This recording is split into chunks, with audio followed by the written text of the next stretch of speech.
Repeat कर रहा हूं, क्या एम है? न्यू एजुकेशन पॉलिसी 2020 का एम है कि create a education system which is deeply rooted in Indian ethos. यहां पे समझिए, एक ऐसा एजुकेशन सिस्टम बनाना जिसका रूट इंडियन इथोस में है, इंडियन वैल्यूज में है, जो इंडिया के अनुसार है एजुकेशन। मैंने पहले भी बताया था कि हमारा एजुकेशन सिस्टम, खासकर इंग्लिश जो हमारा एजुकेशन सिस्टम है, वो मैकॉले के द्वारा जो लाया गया एजुकेशन सिस्टम था उसी का सक्सेसर है। ठीक है, तो इससे क्या हो रहा है कि हमारी जो पूरी एजुकेशन सिस्टम है वो इंग्लिश बेस्ड है। ठीक है, हमें क्या करना है? इंडियन इथोस के अनुसार एजुकेशन सिस्टम को बनाना है। इसका मतलब कि हमें इनिशियल कुछ ईयर्स में वर्नाकुलर लैंग्वेज, लोकल लैंग्वेज में भी एजुकेशन को बढ़ाना है। ठीक है, दूसरा पर्पस है rebuild India as a global knowledge super power. आपको पता होगा कि हिस्ट्री में, पास्ट में इंडिया क्या था? एक ग्लोबल सुपर पावर था एजुकेशन के क्षेत्र में। हमारे यहाँ नालंदा यूनिवर्सिटी था, विक्रमशिला यूनिवर्सिटी था, यहाँ पे देश विदेश से स्टूडेंट पढ़ने के लिए आते थे। ठीक है, तो वैसा ही सुपर पावर हमें इंडिया को फिर से बनाना है। ठीक है, उसके लिए हमने न्यू एजुकेशन पॉलिसी 2020 लाया है। And third is achieving 100% gross enrolment ratio by 2020। यानी 2030 तक हमें हर लेवल पे, प्री स्कूलिंग से लेकर सेकेंडरी लेवल तक, यानी 3 इयर्स से लेकर 18 इयर्स तक का जो एजुकेशन है उसमें 100% ग्रॉस एनरोलमेंट रेशियो अचीव करना है। ठीक है, तो ये हमारा ऑब्जेक्टिव हुआ, ये हमारा एम हुआ। ठीक है, अब हम इसके डिफरेंट प्रोविजंस को देखेंगे। सबसे पहले मैं ये बता दूं कि ये जो न्यू एजुकेशन पॉलिसी 2020 है वो कस्तूरी रंजन कमेटी के रिकमेंडेशन पे आधारित है। ठीक है, this is a fact which you can use in your examination. ठीक है, आइदर इन मेंस और इन पीटी। ओके, नेक्स्ट हम इसके प्रोविजंस पे बात करते हैं। तो प्रोविजंस को मैंने कई पार्ट में डिवाइड किया है। ठीक है, सबसे पहले हाइलाइट्स क्या है पॉलिसी का? हाइलाइट्स ये है कि this policy has aimed to increase the public expenditure from 3% to 6% of the GDP। यानी अभी जो करेंट हमारा पब्लिक एक्सपेंडिचर है एजुकेशन में वो 3% है, उससे बढ़ाकर, ठीक है, 6% का एक्सपेंडिचर हमें अचीव करना है।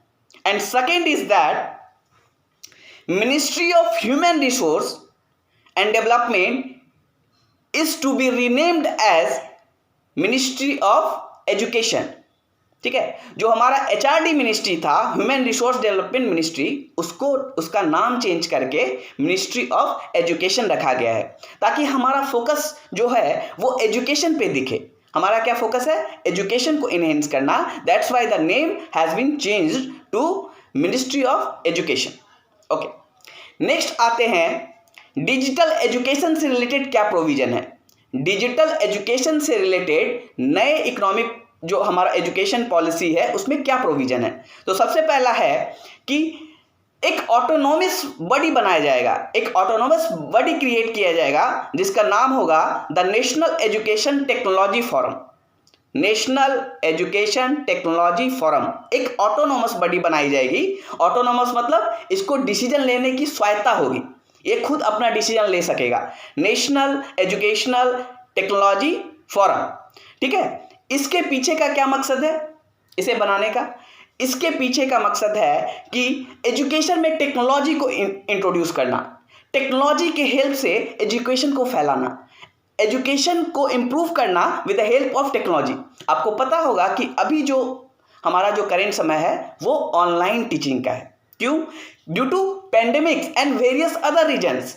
अभी हमारे पास लिमिटेशन है और ये लिमिटेशन हो सकता है आगे भी आए, तो इसको ध्यान में रखते हुए दूसरी बात, टेक्नोलॉजी का जो इनरिचमेंट होता है, टेक्नोलॉजी का जो रिच होता है वो बहुत ही लार्ज होता है। मतलब अभी आप अगर टेक्नोलॉजी का इस्तेमाल करें तो दिल्ली में बैठ के आप उस एजुकेशन को देश के दूसरे छोटे कोने तक पहुंचा सकते हैं, और हमारा यही मकसद है, universalisation of education. That's why we use technology to achieve universalisation of education. Okay, second, digital education से रिलेटेड जो प्रोविजन है उसमें सेकेंड है separate technology unit to develop digital education resource. The new unit will coordinate digital infrastructure. देखिए, digital education के लिए एक separate unit बनाया जाएगा, ठीक है, एक सेपरेट यूनिट बनाया जाएगा जो कोऑर्डिनेट करेगी सारी चीजों को, ठीक है। नेक्स्ट जो प्रोविजन है वो है टीचर एजुकेशन से रिलेटेड। आपको पता है कि इंडिया में टीचर की क्वालिटी काफी कम है, टीचर की क्वालिटी काफी कम है। आपने बहुत सारे वीडियोस देखा होगा ऑनलाइन पे जिसमें एक मंथ का नाम नहीं लिख पा रहे थे teacher. That's why the new education policy has decided to introduce new criteria for the teacher training, ठीक है। यहां पे क्या रखा गया है कि टीचर का मिनिमम क्वालिफिकेशन बीएड होना चाहिए। टीचर का मिनिमम क्वालिफिकेशन जो प्रेफर्ड, जिसको हम प्रेफर करेंगे कि टीचर बना सकते हैं इनको, उनका मिनिमम क्वालिफिकेशन कितना होना चाहिए, बीएड, और वो 4 साल का बीएड होना चाहिए, ठीक है। तो ये नया एक क्राइटेरिया अभी इसमें लाया गया है। दूसरा, टीचर को ऑनलाइन एजुकेशन में भी ट्रेनिंग दी जाएगी, ठीक है, क्योंकि हमारे यहाँ डिजिटल डिवाइड है। बहुत सारे ऐसे टीचर्स हैं रीजनल लेवल पे जिन्हें ऑनलाइन टीचिंग के बारे में नहीं पता है, तो उन्हें ऑनलाइन टीचिंग की ट्रेनिंग दी जाएगी ताकि ऐसा कोई सिचुएशन आए पेंडेमिक का या फिर आगे टेक्नोलॉजी का इस्तेमाल करके वो एजुकेशन को और बेहतर बना सकें, ठीक है। नेक्स्ट जो हमारा प्रोविजन है वो स्कूल एजुकेशन से रिलेटेड है, ठीक है। स्कूल एजुकेशन से क्या रिलेटेड है, universalise the pre primary education, pre primary education, universalise the pre primary education. अभी क्या है, हमारे यहाँ प्री प्राइमरी एजुकेशन का कोई सिस्टम नहीं है। कुछ स्कूल्स इसको चलाते हैं, प्ले स्कूल्स होते हैं, लेकिन हमें क्या करना है, यूनिवर्सलाइज करना है।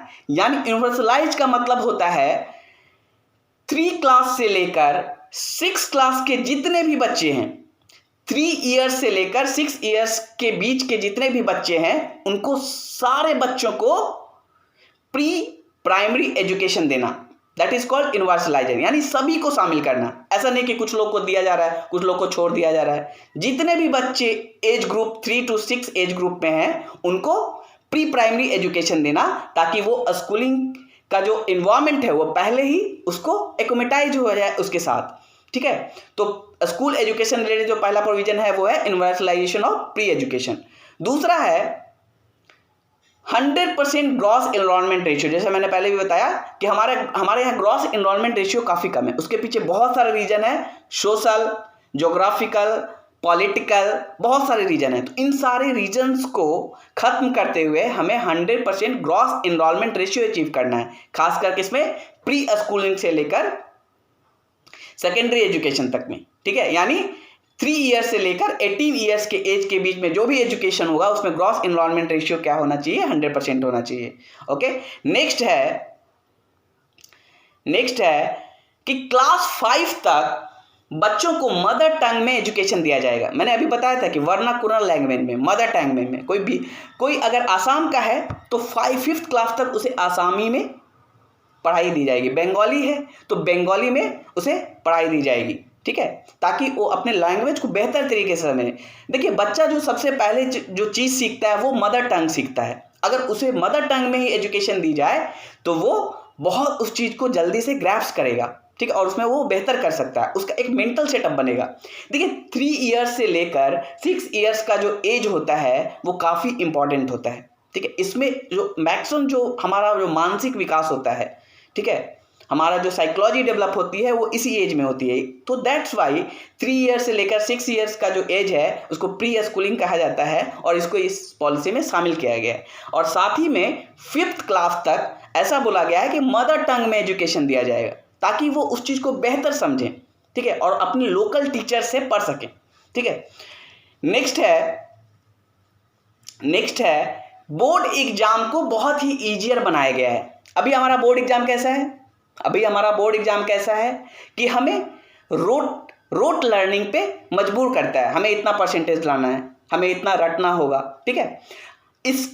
इसकी जगह पे हम क्या व्यवस्था कर रहे हैं कि कोर कॉम्पिटिटिव हो, टेस्ट कैसा हो, कोर कॉम्पिटेंसी को टेस्ट करे, यानी आपके अंदर कितनी कॉम्पिटेंसी है, आप कितना कॉम्पिटिटिव है, आपने रटा है, ये इस पे नहीं होना चाहिए। एनालिटिकल एबिलिटी पे आपका टेस्ट हो, आप में कितनी कॉम्पिटेंसी है, आप आईएएस आगे जाके कितना कॉम्पिटिटिव हैं वर्क करने के लिए, कंट्रीज के लिए, समाज के लिए, ठीक है। तो ऐसा एक सिस्टम बनना चाहिए। अब आते हैं हायर एजुकेशन से रिलेटेड भी कुछ प्रोविजन है इसमें। हायर एजुकेशन से रिलेटेड क्या प्रोविजन है? 4 ईयर अंडर ग्रेजुएट डिग्री, ठीक है। अभी क्या है? 3 ईयर अंडर ग्रेजुएट डिग्री है, ठीक है। अभी क्या होने वाला है? 4 ईयर अंडर ग्रेजुएट डिग्री और मल्टीपल एंट्री एंड एग्जिट, यानी 2 साल का आपने किया, उसके बाद अब एग्जिट करना चाहते हैं, आप छोड़ सकते हैं डिग्री, आपको 2 साल का सर्टिफिकेट मिलेगा। 1 साल किया, 1 साल का आपको सर्टिफिकेट मिलेगा, आप छोड़ सकते हैं। तो मल्टीपल एंट्री एंड एग्जिट का प्रोविजन है और 4 साल का ग्रेजुएशन का कोर्स होगा, ठीक है। जो एमफिल का डिग्री है उसको खत्म कर दिया गया है, ठीक है, ओके। अब आते हैं, देखिए मेन जो इसमें सिस्टम इसमें रखा गया है, जो एग्जिस्टिंग हमारा 10+2 सर्कुलम है, आपको पता होगा अभी जो हमारा सिस्टम कैसा है सेकेंडरी एजुकेशन का, 10+2 यानी 10th के बाद 2 साल और, ठीक है, हायर सेकेंडरी, उसके बाद आपका वो स्कूलिंग कंप्लीट होता है। इसको चेंज करके हमने 5+3+3+4 एक सिस्टम बनाया है। अब इसको समझिए क्या है।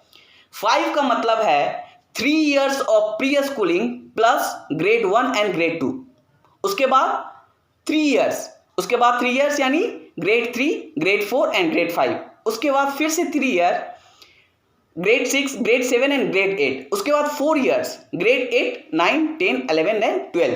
तो ऐसा एक सिस्टम बनाया गया है, ठीक है।